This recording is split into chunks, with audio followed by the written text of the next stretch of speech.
My dear masters and my dear God's. ఇప్పుడు నేను కర్తాల్లో ఉండి నేను మీతో మాట్లాడుతున్నాను. ఒక ఆనందాన్ని మీతో పంచుకోవాలని ఈ విషయాన్ని మీతో చెప్తూ, మీకు తెలియపరుస్తూ, నా ఆనందాన్ని మీతో చెప్పుకుంటున్నాను. ఓకే, ఇక్కడ ధ్యానం మహాయాగం జరపబడుతూ ఉంది.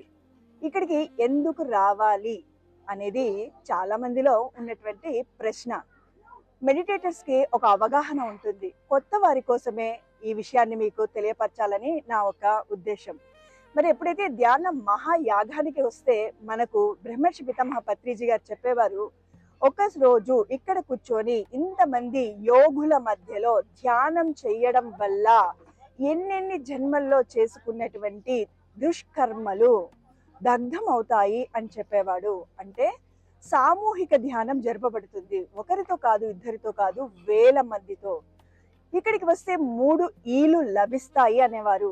ఒకటి ఎన్లైట్మెంట్, అంటే నిన్ను నువ్వు తెలుసుకుంటావు. నా జన్మకు కారణమేమి, అసలు నేను ఎందుకు వచ్చాను ఈ భూమి మీదకి, నా జీవితంలో జరుగుతున్నటువంటి సర్వానికి సమస్తానికి కారణమేమి అనేది ఎన్లైట్మెంట్. మన గురించి మనం తెలుసుకోవడమే ఎన్లైట్మెంట్.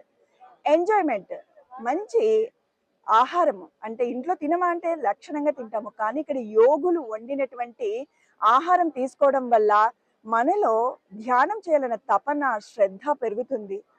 మంచి ఫుడ్ ఎంజాయ్ చేస్తారు. ఒక అమ్మవారింటికి వచ్చినట్టు పురుషుడికైనా స్త్రీకైనా అమ్మ ఎలా వండి పెడుతుంది ప్రేమతో, అలా అన్నమాట. మరి ఎంజాయ్మెంట్ తర్వాత ఎంటర్టైన్మెంట్ ఉంటుంది. ఎంతో మంది వారి యొక్క అనుభవాలు చెప్తారు. వారి యొక్క సాంస్కృతిక సంగీత కార్యక్రమాలు ఉంటాయి.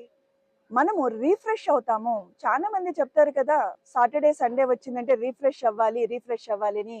మరి మనం కూడా ఇక్కడికి వచ్చి ఇయర్లీ వన్స్ రీఫ్రెష్ అవుతే, ఆత్మ జ్ఞానం పొందితే మన జన్మకు సార్థకత ఏర్పరచుకుంటాము. ఇక్కడికి వస్తే ఆ రుచి చూస్తే మీకు తెలుస్తుంది.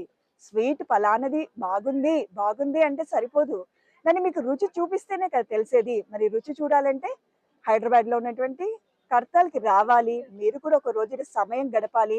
అప్పుడు ఎన్లైట్మెంట్ అంటేమి, ఎంజాయ్మెంట్ అంటేమి, ఎంటర్టైన్మెంట్ అంటేమి తెలుస్తుంది.